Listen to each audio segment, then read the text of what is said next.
Bible कहती है कि खुदा ने दुनिया से ऐसा प्यार किया कि उसने अपना इकलौता बेटा बख्श दिया, ताकि जो कोई उस पर ईमान लाए हलाक न हो बल्कि हमेशा की जिंदगी पाए। हजारों बार आपने इसको सुना होगा, पर बाइबल कहती है कि खुदा को इससे कोई गर्ज नहीं आप किस कौम से हैं, किस मजहब से हैं, किस फिरके से हैं, कौन सी मिशन से हैं, आपकी जात क्या है, आपका रंग रूप क्या है। खुदा को इससे कोई लेना देना नहीं, क्योंकि ये सब आपने बनाया, खुदा ने नहीं। Hallelujah, hallelujah. ये सब इंसानों ने बनाया, खुदा ने इंसान को बनाया। बाइबल कहती है खुदा ने मिट्टी को लिया और उसके अपने हाथों से बनाकर उसके नथनों में जिंदगी का दम फूका और इंसान जीती जान हुआ, उसे अपने रूप पर बनाया। तब तक वो किसी मजहब में, किसी फिरके, किसी मिशन का नहीं था। हालेलुया। खुदा ने उसे कहा आओ हम इंसान को अपनी सूरत, अपनी छवि पर बनाए। उसे अपने रूप पर बनाया, अपनी छवि पर बनाया। और बाइबल कहती है कि खुदा ने उसे बागे अदन में रखा। पहला इंसान आदम और उसकी बीवी हवा को बनाया और उन्हें बागे अदन में रखा। और जब खुदा ने उन्हें वहां रखा तो इंस्ट्रक्शंस दी, हुक्म दिए, कवानीन दिए कि तुम इनको मानना, क्योंकि बाइबल कहती है कि खुदा ने अपने कलाम में जितने भी हुक्म दिए हैं, कवानीन दिए हैं, वो इंसान की बेहतरी, भलाई, उसकी जिंदगी और उसकी तरक्की और उसकी सेहत के लिए। हालेलुया। तो खुदा ने आदम से कहा, यानी इंसान से कहा कि तूने उसको एक कमांड दी, हुक्म दिया कि तूने ये काम नहीं करना, कि तूने इस दरख्त का फल नहीं खाना।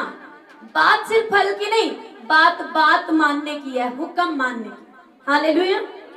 इसीलिए बाइबल में मेंशन नहीं कि वो कौन सा फल था, सेब का था, अनार का था, किसका था।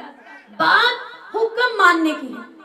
इंसान ने उस हुक्म को तोड़ा और बाइबल कहती है यूं जितने भी, उसे बागे अदन से निकाल दिया गया और उसके बाद आदम और हवा से बच्चे पैदा हुए और यूं नस्ल इंसानी का आगाज हो गया।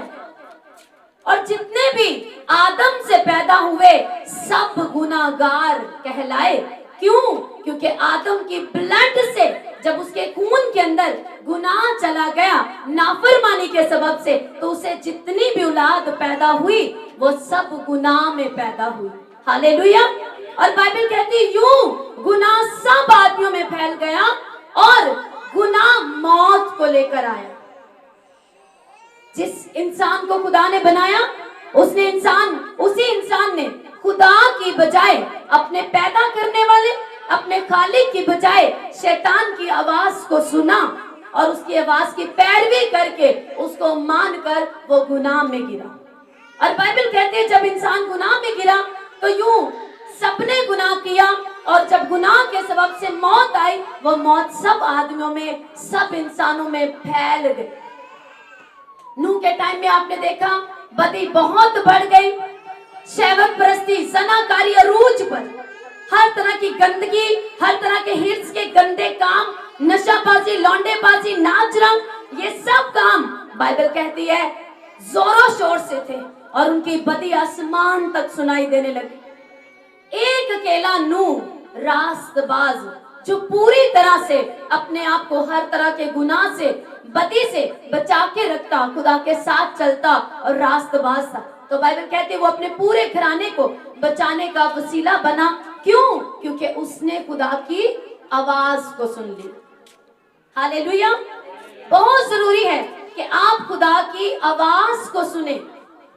उसने खुदा की आवाज को सुना, खुदा के कहने के मुताबिक उसने कश्ती बनाई, बहुत से जानवर जो खुदा ने उसको हुक्म दिया और बताया, गाइड किया, खुदा की बात को फॉलो किया, अपने घराने को और उन जानवरों को उसने कश्ती में रखा और वो सब महफूज हो गए। और खुदा ने उन सबको, जिन्होंने खुदा की निगाह में गंदे घिनौने काम किए, उन्हें हलाक कर दिया। और यीशु मसीह ने कहा आखिर टाइम में जब शागिर्दों ने पूछा यीशु मसीह आपके आने के निशान क्या होंगे, तो यीशु मसीह ने कहा उस टाइम पर भी बदी नूह के दौर के जैसी होगी। लोग नेकी के दुश्मन होंगे, सच्चे जिंदा खुदा को मानने से रोकेंगे और रुकेंगे, हालातों के आगे झुकेंगे, शैतान और बीमारियों के आगे झुकेंगे, और वो हर तरह की गंदगी को सपोर्ट करेंगे, गंदे काम करेंगे, जिस्म के कामों को बढ़ावा देंगे, जिस्म फरोशी करेंगे, हर तरह की शहवत परस्ती, जनाकारी, नाच रंग, इन चीजों को पसंद करेंगे और इन्हीं में फंसे रहेंगे। और ये साइन होगा कि मैं फिर वापस जल्द आने को। आज आपको ये खुशखबरी देने के लिए हम यहाँ पर आए हैं कि यीशु मसीह जल्द वापस आने वाला है। हालेलुया।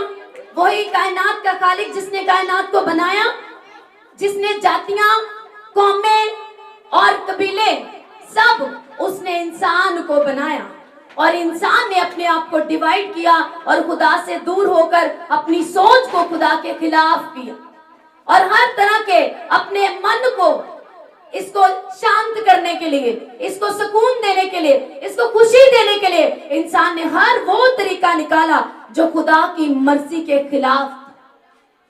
हालेलुया। और बाइबल कहती है कि खुदा नाराज हुआ, और जब सबने गुनाह किया, सब में मौत फैली, बीमारियां फैली, शैतान का राज बढ़ा, तो बाइबल कहती है यूं सब पूरी नस्लें इंसानी, तमाम दुनिया के कौमें, कबीले सब खुदा से दूर हुए, खुदा के जलाल से, उसकी हुजूरी से, उसकी कुर्बत से हमेशा की जिंदगी से दूर हुए।